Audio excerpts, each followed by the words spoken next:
Hello friends, today we are going to learn the explanation of the lesson. The name of the lesson. Once again I tell you the name of the lesson. The house builder. And last period we have seen the warming up of that lesson. विद्यार्थी मित्रांनो आपण हा जो the house builder हा जो lesson आपण आज प्रत्यक्ष त्याचं स्पष्टीकरण आपण त्या ठिकाणी पाहणार आहोत.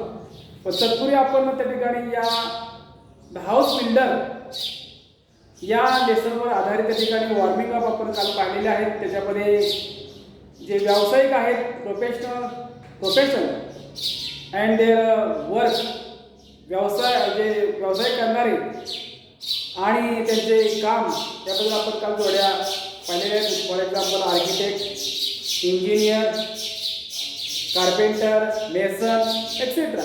हे आपल्या मेसनवरच आधारित त्या ठिकाणी हा लेसन आपण पाहणार आहोत. त्याबरोबर आपण सिलॅबल पाहिले. सिलॅबल की शब्दांचे कशा प्रकारे तुकडे होतात, त्या ठिकाणी उच्चार कसा होतो हे त्या ठिकाणी आपण पाहिलेलं आहे काल. फॉर एक्झाम्पल राज इथं 1 syllable, Anita 3 syllable, Parth 2 syllable. हे त्याचे 2 अक्षराचे गट त्या ठिकाणी तयार होतात हे आपण त्या ठिकाणी काल पाहिलेलं आहे.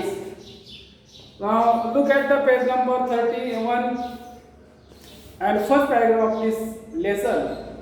Open your book page number 31 and look at first paragraph. This is a story of mason who worked for a building contractor. The mason always tried to do his work to perfection. So this is a story of mason. काल पाहिलं mason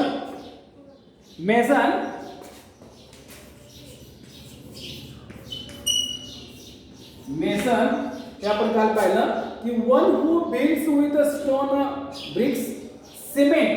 याला आपण काय म्हणतो? गवंडी. मराठीमध्ये याला म्हणतो आपण गवंडी. इथे दिला उजव्या साईडला अर्थ one who builds with stone, bricks, cement. One who की जो काय करतो? बिल्ड्स म्हणजे बांधतो. काय? विथ स्टोन, ब्रिक्स, सिमेंट की दगड, विटा आणि सिमेंटच्या साह्याने जो बांधकाम करतो त्याला आपण काय म्हणतो? मेसन म्हणजे गवंडी म्हणतो. तर this is a story of mason. तर ही गोष्ट मेसनची आहे. Who work for a building contractor.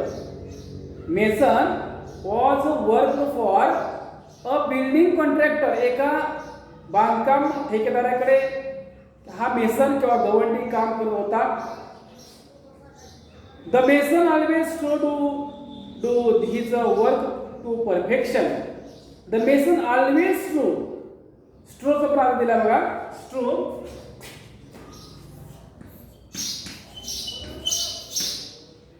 Stroke म्हणजे made great effort.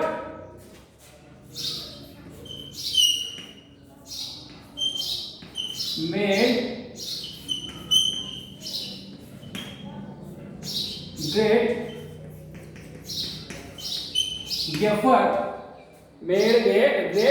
effort ही प्रयत्नांची पराकाष्ठा करणे.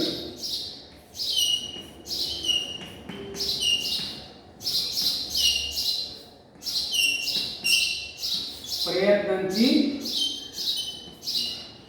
पराकाष्ठा करणे.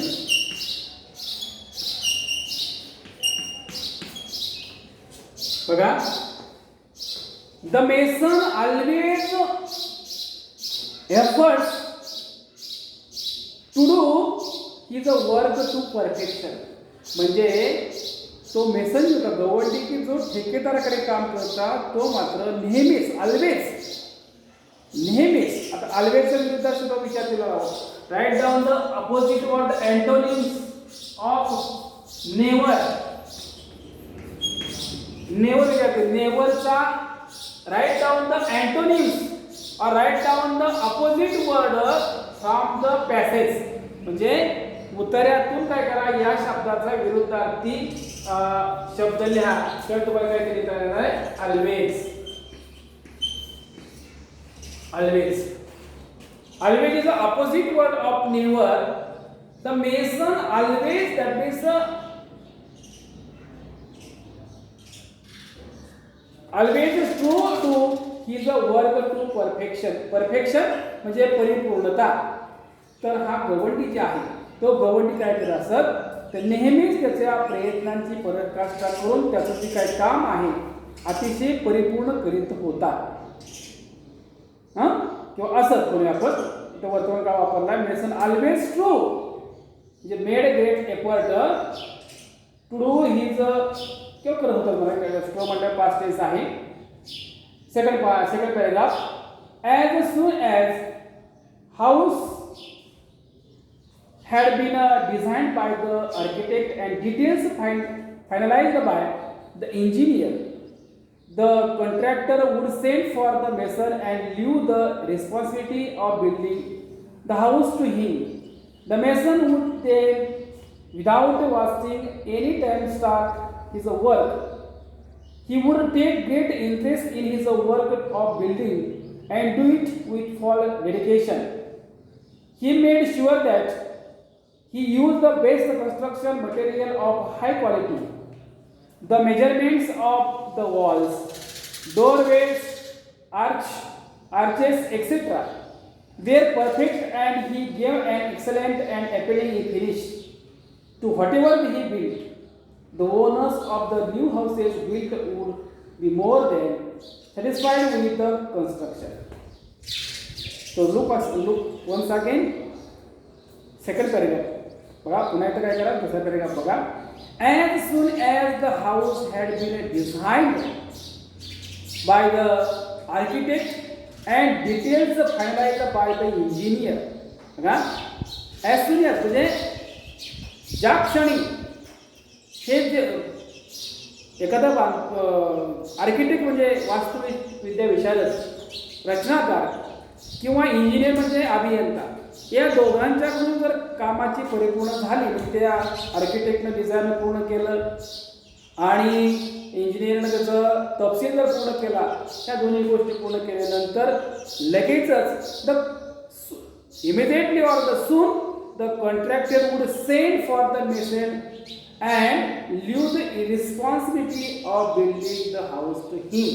याचा अर्थ की लगेच तो काय करायचा, त्या बांधकामाचा जो ठेकेदार आहे तो ठेकेदार या मेसनला, त्या ठेकेदाराकडे जो मेसन हा गवंडी कामाला होता त्याला तो काय करत असे,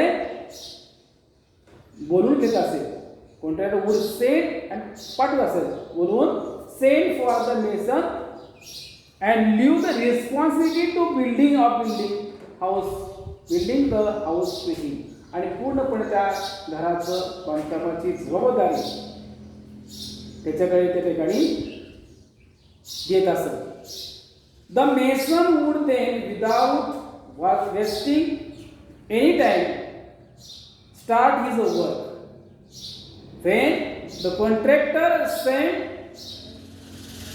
the mason to complete or to build the house, that time the mason would without wasting any time and start his work. आणि त्या ठिकाणी तो काय करत असत की कसलाही वेळ त्या ठिकाणी न घालवता त्याचं बांधकाम करण्याच्या कामाला तो काय करायचं, सुरुवात करीत असत. He would take a great interest in his work of building and do it with a full dedication. When mason or start his work or start to build the house, त्या बांधकामाचं जे कामाला तो सुरुवात करत असेल त्यावेळी तो कसा, he would take great interest in his work. तो त्याच्या कामामध्ये अतिशय मनापासून आवडीने, आवडीने ते काम करायला सुरुवात करत असत. And do it with full dedication.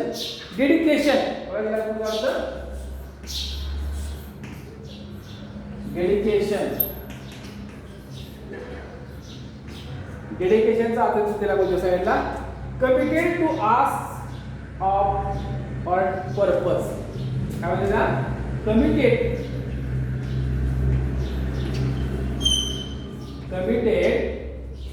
To task committed to task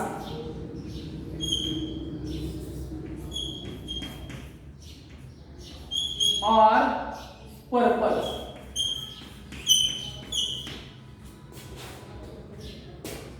dedication committed to task or purpose म्हणजे त्याला काय म्हणायचं समर्पण वृत्ती समर्पण वृत्ती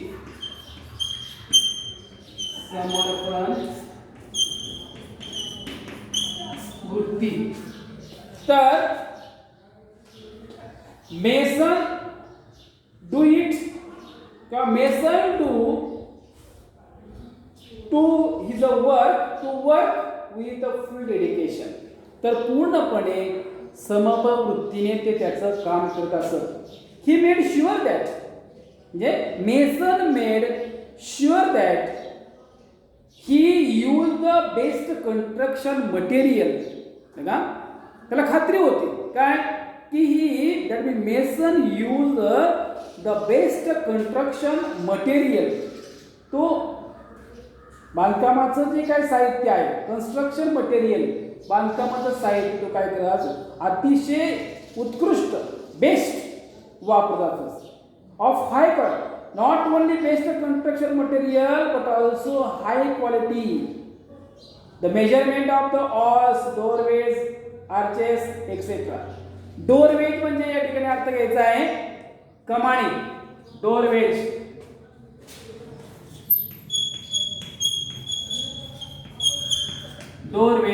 म्हणजे थोडक्यात काय कमानी आणि arches सॉरी आर्चेस म्हणजे कमानी सॉरी आर्चेस म्हणजे कमानी आणि प्रवेशद्वार डोरवे इथं काय घेतात प्रवेशद्वार आणि या ठिकाणी कमानी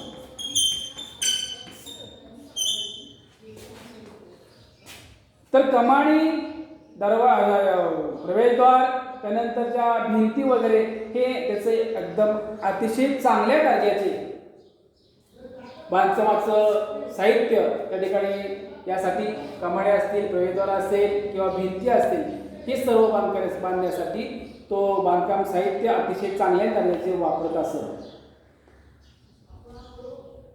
wear perfect and he give and excellent and appealing finish to whatever he build आणि अतिशय तो पूर्ण काम करण्यासाठी काय करत असत तर उत्कृष्टपणा आणण्यासाठी शेवटच्या ठिकाणी काय करत हात घेत असत the owners of the new houses built would be more than satisfied with the construction the owner म्हणजे मालक the owner of the new houses बघा when the completed the house or completed to build the house तेव्हा बांधकाम पूर्ण झाल्यानंतर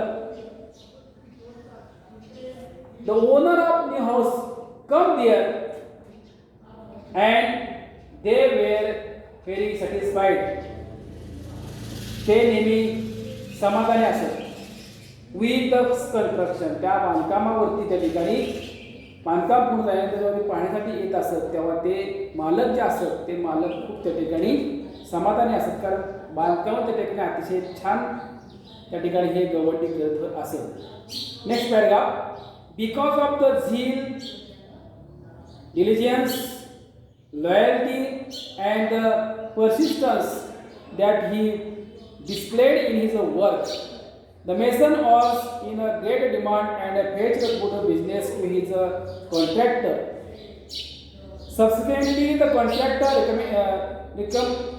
recompensed the mason handsomely with a very good salary he could meet the needs of his family sufficiently without and scarcity बघा पुढे because of the zeal उजव्या साईडला great enthusiasm and energy in one's effort. उजव्या साईडला बघा झेलचा ZEAL. Zeal म्हणजे उत्साह किंवा उमेद. बिकॉज आणि diligence constant careful effort. Constant careful efforts म्हणजे परिश्रम. Because of the zeal and diligence loyalty and persistence. Loyalty म्हणजे का निष्ठा आणि परसिस्टन्स म्हणजे आता चिकाटी. आपण हे नवीन शब्द आहे परसिस्टन्स आणि लॉयल्टी. कारण का बिकॉज ऑफ द झील म्हणजे उत्साह, त्यानंतर परिश्रम, उमेद निष्ठा, चिकाटी या सर्वमुळे that is he displayed in his work. The mason was in a great demand as well as pays a good business to his contractor. Subsequently, the contractor recompensed the mason handsomely with a good salary. He could meet the needs of his family sufficient without any scarcity. म्हणजेच काय तर मी सांगितल्या पद्धतीने की जो हा बेसन होता, जो गवंडी होता, तो गवंडी अतिशय उमेदीनं, त्यानंतर थोडक्यात उत्साहाने, त्याबरोबरच परिश्रम घेऊन, निष्ठा घेऊन त्या ठिकाणी चिकाटीनं त्याचं जो काय करायचं त्याचं काम अतिशय दर्जेदार कमी करत असतं. As well as the mason was a great demand and fetched the good business to his a contractor. आणि ज्या कॉन्ट्रॅक्टरचे तो काम केलं होते त्या कॉन्ट्रॅक्टदाराला तो मेसन काय करत असत तर त्याच्या कामाचा दर्जा चांगला असल्यामुळे त्याची मागणी ज्या घर मालकाची असत त्या घर मालकांची मागणी तू काय करत असत, कामाचा व्यवसाय आहे तू काय करत खेचून आणण्याचं काम. साहजिकच काम चांगलं असेल तर त्याला डिमांड असते आणि म्हणून त्या ठेकेदारांचं डिमांड वाढलं. कारण त्याचा मालक ठेकेदार आहे.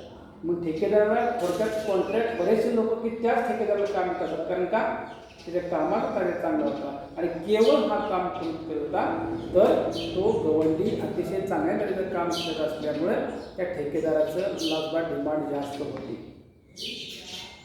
सबसिक्वेंटली द कॉन्ट्रॅक्टर रिकमेंड्स बघा earth money given for work done. तर प्रकारे मोबदला.